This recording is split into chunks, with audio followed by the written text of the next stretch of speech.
Hello friends, welcome to my channel. ఈరోజు నేను పుచ్చకాయ తొక్కతో 3 రకాల వంటకాలు చూపిస్తున్నానండి.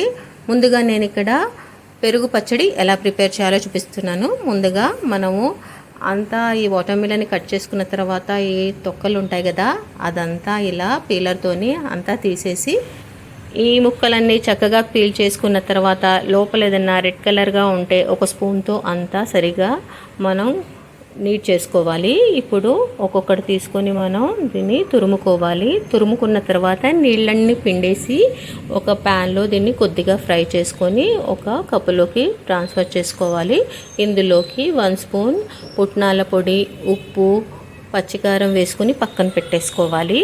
ఇప్పుడు తాలింపు కోసం ఒక ప్యాన్ తీసుకొని ఇందులోకి కొద్దిగా నూనె వేసి వేడయిన తర్వాత కొద్దిగా ఆవాలు, జీలకర్ర, మినప్పప్పు, ఎండుమిర్చి, పసుపు, వెల్లుల్లి, కొత్తిమీర, కరివేపాకు ఇవన్నీ వేసి చక్కగా ఫ్రై చేసుకుని మనం ఇందులోకి వేసుకోవాలి.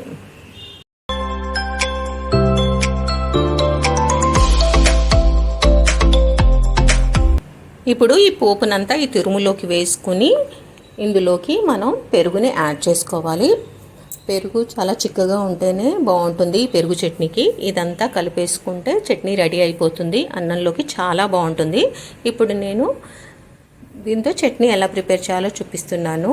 ముందుగా మనం ముక్కలన్నీ కట్ చేసుకొని రెడీ చేసి పక్కన పెట్టుకోవాలి. ఇప్పుడు తాలింపు కోసం ఒక గిన్నెలో నూనె వేసుకొని వేడైన తర్వాత శనగపప్పు, పల్లీలు, మినప్పప్పు వేసుకొని వేయించుకోవాలి. ఇవన్నీ వేగిన తర్వాత మనం ఇందులోకి సరిపడా ఎండుమిర్చిని వేసుకోవాలి. అవన్నీ పక్కన పెట్టేసుకున్న తర్వాత అదే గిన్నెలోకి మనము కట్ చేసి పెట్టుకున్న ముక్కలని వేసి వేయించుకోవాలి. చూడండి, వీడియోలో చూపించినట్టుగా ఇలా కలర్ వస్తుంది మనకి. సో ఫ్రై అయిన తర్వాత కొద్దిగా చింతపండుని వేసి మరో 2 నిమిషాల పాటు మనం వీటిని ఫ్రై చేసుకొని ఇవన్నీ మిక్సీ కప్పులోకి ట్రాన్స్ఫర్ చేసుకొని ఇప్పుడు మనం దీంట్లోకి వెల్లుల్లి, సరిపడా ఉప్పు వేసుకొని ఫైన్ పేస్ట్గా కాకుండా కొద్దిగా బరకగా చేసుకొని దీంట్లో తాలింపు పెట్టుకుంటే చట్నీ రెడీ అయిపోతుంది. నిజం చెప్తున్నానండి, చట్నీ టేస్ట్ అయితే చాలా చాలా బాగుంది.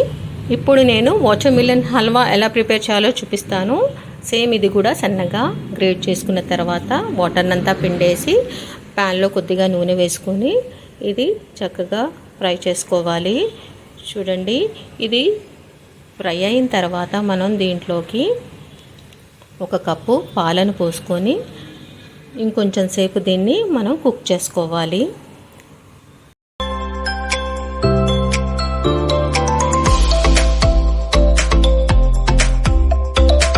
మనం పాలు పోసుకున్న తర్వాత మీడియం ఫ్లేమ్లో మనం ఈ స్వీట్ని కుక్ చేసుకోవాలి. చూడండి, స్వీట్ అంతా దగ్గర పడుతుంది. నేను మా ఇంట్లో కొంచెం వాటర్మిలన్ చిన్నగా ఉండడం వల్ల నేను తక్కువ క్వాంటిటీ చూపిస్తున్నాను. 3 వెరైటీస్ చూపిస్తున్నాను కాబట్టి చాలా తక్కువ కనిపిస్తుంది వీడియోలో.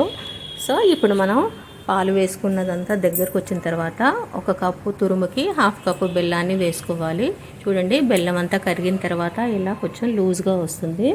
సో ఇదంతా దగ్గర పడేంత వరకు మనం దీన్ని కలుపుతూ ఉంటే హల్వాలాగా రెడీ అవుతుంది. ఇందులోకి మనము ఫ్రై చేసుకున్న మనకి ఇష్టం ఉన్న డ్రై ఫ్రూట్స్ని వేసుకొని మరోసారి అంతా కలిపేసుకొని ఇంకాస్త దగ్గర పడేంత వరకు మనం దీన్ని కలుపుతూ ఉండాలి. సో చూడండి, ఇది రెడీ అయిపోయినట్టే. చూసారు కదా, మనం వాటర్మిలన్ తిన్న తర్వాత తొక్క పడేయకుండా ఎన్ని వెరైటీస్ చేసుకోవచ్చో.